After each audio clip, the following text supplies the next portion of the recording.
বন্ধুদের সাথে প্রকৃতির মাঝে একটু হারিয়ে যেতে চান? তাহলে চলে আসুন কুমিল্লা কোটবাড়ির মনোমুগ্ধকর কমলা ও মাল্টা বাগানে। সকালে সিকদা আলোয় আমরা কয়েকজন বন্ধু মিলে বেরিয়ে পড়েছিলাম এক দারুণ অ্যাডভেঞ্চারে। গন্তব্য সবুজ আর সতেজতায় ভরা কোটবাড়ির কোলাহল মুক্ত কমলা ও মাল্টা বাগান। সেই পিলার মনি যে উল্টায় ফেলাইছিল মোটরসাইকেল দিয়া, দেখেন এই দেখেন মনি আমাদের এখনো সুস্থ আছে, কিন্তু পিলার খাইতে দিছে। হ্যাঁ এই যে পিলার, সোজা পিলার কাটতে করে লাইছি। হ্যাঁ এই দেখেন পিলারের জায়গায় পিলার আছে, কিন্তু কাটতে রয়েছে। মনির জায়গায় মনি আছে।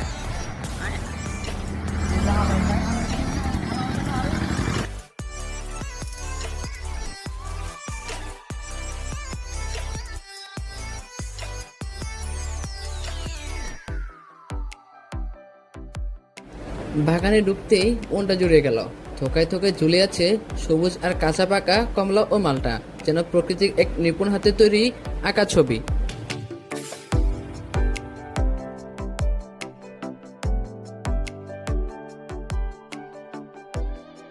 আমরা ঘুরে ঘুরে দেখছিলাম পুরো বাগান। প্রতিটি গাছের ফল যেন হাত ছানিয়ে রাখছিল। ছবি তোলার জন্য দারুণ দারুণ সব স্পট, আর চারপাশে বিশুদ্ধ বাতাস মনকে করে দিচ্ছিল সতেজ।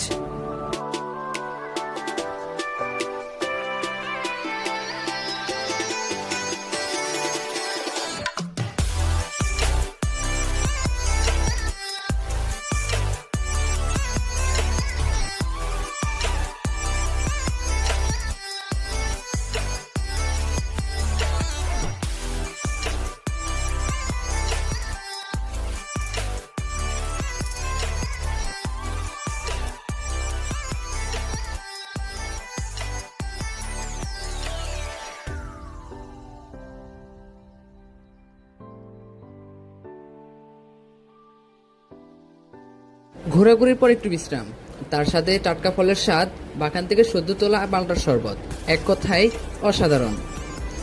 সূর্য ডুবার সাথে সাথে আমাদের এই সুন্দর দিনের পরিসমাপ্তি ঘটল। কোটবাড়ির এই অভিজ্ঞতা সত্যি আনফরগেটেবল। বন্ধুদের সাথে এমন একটা দিন কাটানো এর চেয়ে ভালো কি আর হতে পারে। আপনি যদি চান এমন একটি সতেজ দিন কাটাতে, তাহলে আজই চলে আসুন কুমিল্লা কোটবাড়ির কমলা ও মাল্টা বাগানে। প্রকৃতির দুহাত ভরে দেবে আপনাকে। বিদায়, আল্লাহ হাফেজ।